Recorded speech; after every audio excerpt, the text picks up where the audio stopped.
আগে পশ্চিমবঙ্গের একজন খ্যাতনামা বক্তা সুন্নি ভাইদের একজন আলেমে দ্বীপ নাম মাওলানা জাকির হোসেন চতুর্বেদী, যার মুর্শিদাবাদ সাগরপাড়াতে বাড়ি। আমার খুব ভালো ফ্রেন্ড না হলেও মোটামুটি একজন বন্ধু মানুষ। কয়েকটা মাহফিলে ভাইয়ের সঙ্গে সাক্ষাৎ হয়েছিল।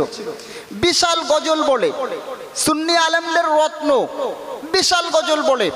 30-35 হাজার টাকা যার পার নাইট প্রত্যেকটা রাতে তার মানুষ হাদিয়া দিয়ে বক্তব্য করার জন্য নিয়ে যায়। এত বড় একটা আলোড়ন সৃষ্টিকারী বক্তা রাত্রিবেলা জলসা করে, সারা রাত, দিনের বেলা বাড়িতে যায়। হঠাৎ গলায় টিউমার হয়েছে। একটা টিউমার অপারেশন করতে 70 লক্ষ টাকা খরচ হয়েছে। কত লাখ বললাম? 70 লক্ষ টাকা।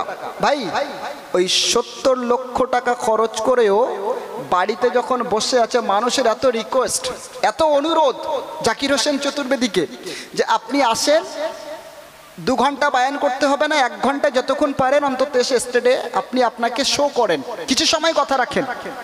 তো উনি বক্তা মানে কমিটির অনুরোধে বক্তব্য করুক আর না করুক স্টেজে যেতেন, কিছু সময় আলোচনা করতেন। ওই যে যেখানে অপারেশন হলো সেখান থেকে ওটা বাড়াবাড়ি হলো, মানে ক্যান্সার রূপ নিল, বুঝতে পারছেন? হঠাৎ 30 বছরের একজন তরুতাজা প্রাণ, একটা যুবক, বলিষ্ঠ একজন বক্তা ইন্তেকাল হলো, বুঝতে পারছেন? মুর্শিদাবাদ সাগরপাড়াতে বাড়ি। নাম বলছে, ইউটিউবে সার্চ করে দেখবেন জাকির হোসেন চতুর্বেদী। তার কাছ থেকে আপনি কোন ভাষায় গজল শুনবেন? বাংলা, ইংরাজি, উর্দু, ফার্সি, তেলেগু, মালায়ালা, আর যত ভাষা আছে সব ভাষায় পটু, সব ভাষায় গজল আলহামদুলিল্লাহ জানে, বুঝতে পারছেন? এমন একজন ব্যক্তি, বয়স কত? 30 বছর। তো আমরা এখানে অনেকে বসে আছি, দুয়ার মধ্যে আল্লাহকে বলি আল্লাহ আমাদেরকে জান্নাত দেন, বলি না? জান্নাত কামনা করি। আবার আল্লাহকে বলি আল্লাহ আমাদেরকে দুনিয়ায় অনেকদিন বাঁচিয়ে রাখেন, হায়াত দেন। তা আপনি যে আল্লাহর কাছে জান্নাত কামনা করছেন, আবার আল্লাহর কাছে হায়াত চাচ্ছেন, তার নাম মরলে কি আপনি জান্নাতে যাবেন? তাহলে কথা পরস্পর বিরোধী হচ্ছে না? বিরোধী হচ্ছে না? হয় না? তা মরলে তবে না আপনি জান্নাত পাবেন। ইন্নাল ইনসানা লাফি খুসুর ইল্লাল্লাযীনা আমানু ওয়া আমিলুস সালিহাতি ওয়া তাওয়াসাউ বিল হাক্কি ওয়া তাওয়াসাউ বিস সাবর। আল্লাহ পাক বলছেন আল আসর, আসর মানে হলো সময়। আমার আল্লাহ সময়ের কসম করে বললেন ওয়াল আসরি, সময়ের কসম, কালের কসম, ইল্লাল আসরি ইন্নাল ইনসানা লাফি খুসুর। পৃথিবীর ভিতরে যত মানুষ আছে, পৃথিবীর মধ্যে যত মানুষ আছে, সবাই ক্ষতির মধ্যে, খাসারা, সবাই ক্ষতির মধ্যে রয়েছে। ইল্লাল্লাযীনা আমানু, তারা ব্যতীত যারা ঈমান আনয়ন করেছে, ওয়া আমিলুস সালিহাত, ভালো কাজ করেছে, ওয়া তাওয়াসাউ বিল হাক্কি, ওয়া তাওয়াসাউ বিল হাক্কি, একে অন্যের প্রতি যারা হকের প্রতি দাওয়াত দিয়েছে, হকের প্রতি আহ্বান করেছে, ওয়া তাওয়াসাউ বিস সাবর, এবং একে অপরের প্রতি ধৈর্যের কথা আল্লাহ বলেছে। সুবহানাল্লাহ, একবার বলেন, জোর গলায় বলেন। মুসলমানের ছেলেরা মনে রাখুন, আস্তাই হিন্দুস্তানের সরজমিনে আল্লাহ পাক কোরআনের কারীমের আয়াতে কারিমা ১৫০০ বছর আগে আল্লাহ নাযিল করে দিয়েছে।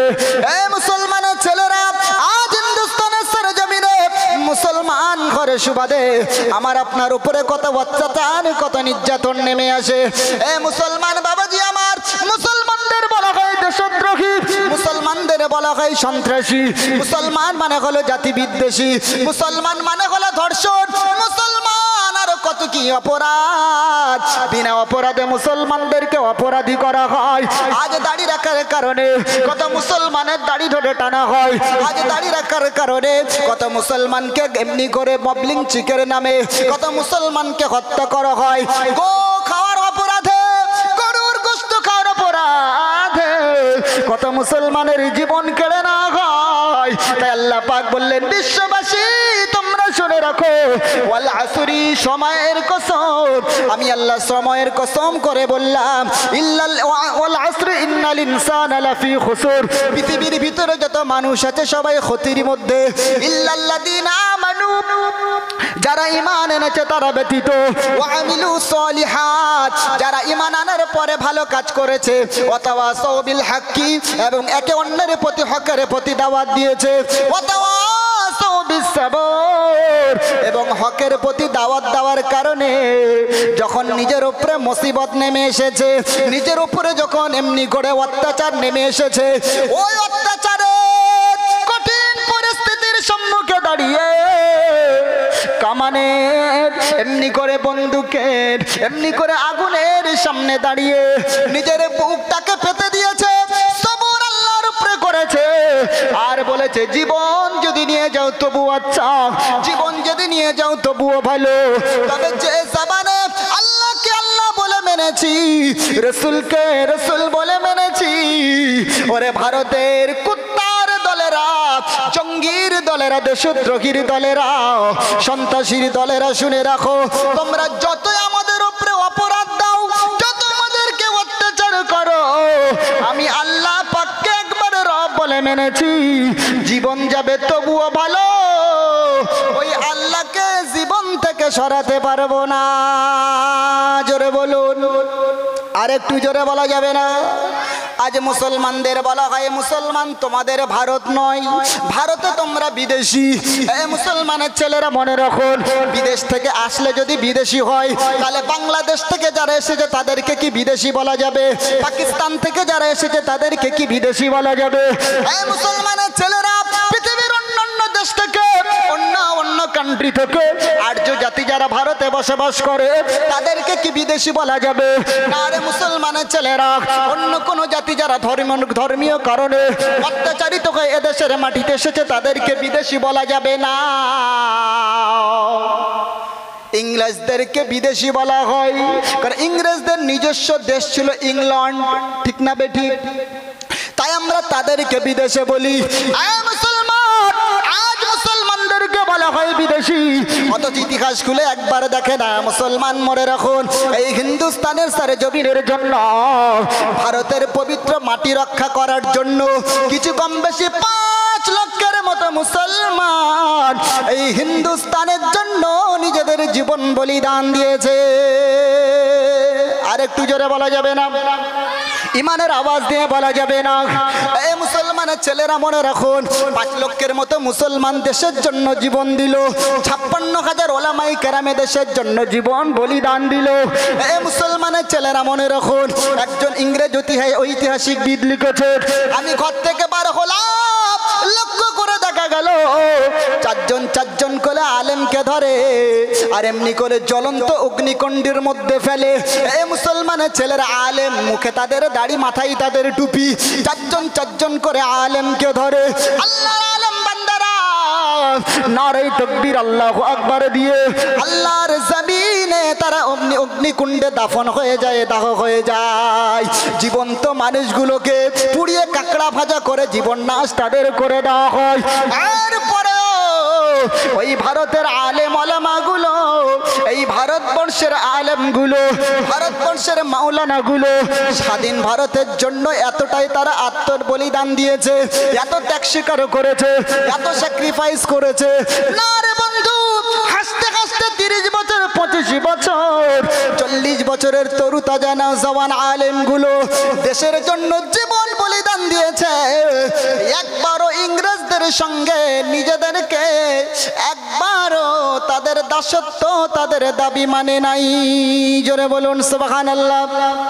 আরে জোরে তাকবীর দেওয়া যাবে না? নারে তাকবীর। আরো জোরে তাকবীর দেওয়া যাবে না? নারে তাকবীর। যারা বলে ভারতের মুসলমান এদেশ তোমাদের নয়, ভারতে থাকতে গেলে জয় শ্রীরাম বলতে হবে, ভারত মাতার জয় বলতে হবে। আমরা বলি শোনো, আমাদের বক্তব্যটা যুবকদেরকে শুনিয়ে দাও। ভারতবর্ষের সরজমিনে থেকে আমরা শুধু ভারত মাতার জয় কেন বলবো? বলতেই যদি হয় ভারত পিতার জয়টা বলবো, কারণ ইতিহাস সাক্ষী দেয় ভারতবর্ষের সরজমিনে প্রথম কোন, ভারতবর্ষের সরজমিনে কোন মাই ধরা বুকে আসেনি, এই ধরা পৃষ্ঠে আসেনি। এসেছেন তিনি হলেন হযরতে আদম। তিনি ছিলেন একজন পুরুষ, মানব জাতির আদি পিতা এবং মুসলিম উম্মতের প্রথম নবী। তিনি এই ভারত ভূমিতে পা রেখেছিলেন। জোরে বলুন সুবহানাল্লাহ। এতদিন আমরা আওয়াজ করে করে বলেছিলাম, আমাদের ওলামারা বক্তব্যের মাধ্যমে বলেছিল, কিন্তু না, দাদা বাবুদের কথা মানতে খুব কষ্টবোধ হচ্ছিল। ওরা মানে নাই, ওরা বিশ্বাস করে নাই। ওরা বলছিল যে না, এ কথা মাওলানা সাহেব মৌলী সাহেবরা বানিয়ে বানিয়ে বলছে। এবার আমাদের মৌলী সাহেবরা গবেষণা করতে করতে ওদের বেদ পর্যন্ত পৌঁছে গেছে। বেদ থেকে কথার দলিল স্পষ্ট করে তুলে দিয়েছে। বলুন সুবহানাল্লাহ। যে ভারত ভূমিতে সর্বপ্রথম কোনো মায়ের কিংবা কোনো মহিলার আগমন ঘটেনি। এই ভারত ভূমিতে যার প্রথম পদার্পণ হয়েছিল, ভারত ভূমিতে প্রথম যে ব্যক্তি পা রেখেছিল, তিনি ছিলেন একজন পিতা, একজন পুরুষ এবং ইসলামের প্রথম নবী, প্রথম প্রফেট। জোরে বলুন সুবহানাল্লাহ। কোথায় লেখা আছে, ওং স্বর্গদপি হরি নাম পদচ্যুতং আদম কল্লং বসুমতি হরি নাম সর্বভূত আদম কলম নমস্তুতে করি ঋষি আদম বসুমতি নমো। বেদের 922 পৃষ্ঠায় বলা হলো, ওং স্বর্গদপি হরি নাম পদচ্যুতং আদম। এই ধরা পৃষ্ঠে প্রায় জান্নাত বা স্বর্গ থেকে যে মানুষটি সর্বপ্রথম হিন্দুস্তানের জমিনে, ভারতের সারে জমিনে যে মানুষটি সর্বপ্রথম পদার্পণ করেছিল, যে মানুষটি সর্বপ্রথম পা রেখেছিল, মুসলমানের ছেলেরা মনে রাখুন, সংস্কৃত ভাষায় তার নাম বলা হলো আদম। আদম, এই আদম তো সংস্কৃতি ভাষা, যার আরবি করলে হয় আদম। আর আদম তো তিনি মানব জাতির প্রথম মানুষ। শুধু মানুষ নয় রে বাবাজি, শুধু মানুষ নয়, তিনি ছিলেন এই পৃথিবীর প্রথম মানুষ এবং মুসলিম জাহানের প্রথম প্রফেট, প্রথম নবী। জোরে বলুন সুবহানাল্লাহ। আর একটু জোরে বলা যায় না সুবহানাল্লাহ? আর একটু জোরে বলা যায় না সুবহানাল্লাহ? এ মুসলমান, একটু খেয়াল করুন, তাহলে ভারতের সার জমিনে মুসলমানদের সঙ্গে একটা আলাদা সম্পর্ক আছে না নেই? আমরা ভারতীয় বলে শুধু ভারতকে ভালোবাসি এটা না। ভারতের সারে জমির সর্বপ্রথম হযরত আদম আলাইহিস সালাম এসেছিলেন, তাই গোটা পৃথিবীর মুসলমানদের কাছে একটা পবিত্র স্থান হিসাবে এই ভারতবর্ষটা বিবেচিত হয়েছে। আরেকবার জোরে বলুন সুবহানাল্লাহ। তাই আপনারা একটু বিবেচনা করলে দেখবেন, এই লাইট মারছো কেন? এই কচি, কেন লাইট মারছো? আপনি একটু বিবেচনা করে দেখেন, আজ পৃথিবীর মধ্যে 57টির বেশি মুসলিম দেশ। কটি? জোরে বলেন। 57টির মতো মুসলিম দেশ। ভাই, ইন্দোনেশিয়া বলে একটা দেশ আছে, সেখানে 90% মুসলমানের বাস। মুসলমানদের সংখ্যা কত? 12 থেকে 14 কোটি। পাকিস্তান প্রতিবেশী একটা মুসলিম কান্ট্রি, সেখানে মুসলমানদের সংখ্যা কত না, সেখানে বাস করে 12 থেকে 12.5 কোটি।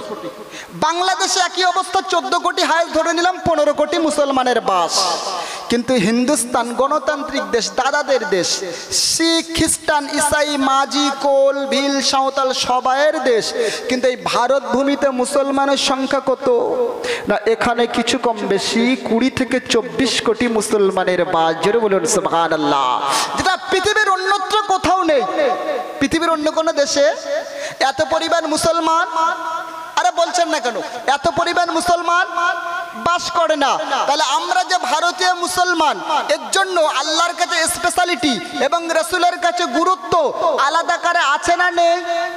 আছে না নেই? আমরা কিন্তু এমনি এমনি মুসলমান হইনি, অনেক কষ্টের বিনিময়ে ইসলামকে আমরা দেশের মাটিতে গ্রহণ করেছি। I think plenty of education people are present here. যারা শিক্ষিত আছেন, সচেতন আছেন, গবেষক আছেন, পড়ালেখা করনেওয়ালা আছেন, তারা আমার কথাটা একটু ভালো সহজে বুঝতে পারবেন। ভাই আমার, প্রিয় নবী সাল্লাল্লাহু আলাইহি সাল্লাম তার সোনার জবানে একদিন হযরত আলীকে ডাকলেন। আল্লাহর নবী মক্কা থেকে মদিনায় যাচ্ছেন, নবীকে দেশান্তর করা হচ্ছে। একটা কথা শোনেন, গভীর কথা বলছি, আল্লাহর রসুলের শানে এমন কোনো অপবাদ নেই যে মক্কাবাসী দেয়নি। শুনতে পাচ্ছেন? এমন কোনো অপরাধ নেই যে মক্কাবাসী দেয়নি।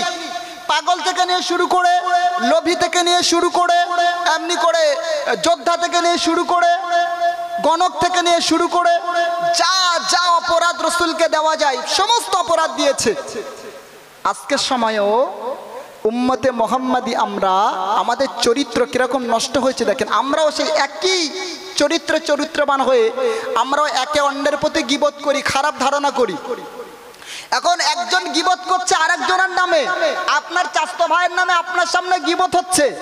আপনি একজন নামাজি, আপনি একজন দাড়িওয়ালা, আপনি একজন সিপিলাইট শিক্ষিত মানুষ, আপনি পাশে বসে তার বক্তব্যটাকে অ্যাকসেপ্ট করছে। সে গীবত খারাপ বলছে বা শুনছে, বলে হ্যাঁ কিছু না ঘটলে কিছু রটে, এরকম বলে না বলে কিছু না ঘটলে কিছু রটে।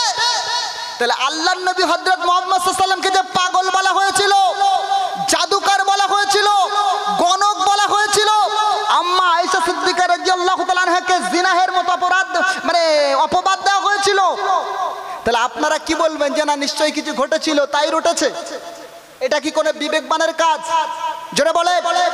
এই যে গীবত করা, পিছনে পরনিন্দা পরচর্চা করা, এটা এত কঠিন কাজ। আল্লাহ রাসূল বলেছেন জান্নামে গীবত করা হবে, তার কাছে যতক্ষণ না ক্ষমা চাইবেন ততক্ষণ আপনি আল্লাহর কাছে ক্ষমা পাবেন না। সাবধান হয়ে যান, যদি কারোর নামে গীবত করে থাকেন আজকে ক্ষমা চেয়ে নেন। অনুরোধ করে বলছি, আল্লাহর নবী এত কষ্ট পেয়েছিলেন অন্যের গীবতের কারণে। রসুল মক্কা থেকে মদিনায় হিজরত করছেন আর কাবার দিকে বারবার তাকাচ্ছেন, রসুলের চোখ দিয়ে পানি পড়ছে। পৃথিবীর শ্রেষ্ঠ ব্যক্তি, তাকে মানুষ মেরেছে, প্রাণনাশ করতে গেছে, গালাগাল তো দিয়ে তাদের হয়নি, অপরাধ দিয়ে হয়নি, রসুলকে দেশান্তর দেশ থেকে তাড়িয়ে দিয়েছে। এক পর্যায়ে রসুল চলে যাচ্ছেন। মক্কা থেকে রসুল মদিনায় যায়, আল্লাহর নবীর চোখ থেকে ঝরঝর করে পানি পড়ে। এই মুসলমানের ছেলেরা মনে রাখুন, আল্লাহর নবীর চরিত্র এমন পবিত্র ছিল, পৃথিবীর জমিনে নবী মুহাম্মদ সাল্লাল্লাহু আলাইহি ওয়াসাল্লাম থেকে শ্রেষ্ঠ চরিত্রের অধিকারী এই ধরনীর বুকে না অতীতে কেউ জন্ম নেছে, না ভবিষ্যতে কেউ জন্ম নেবে।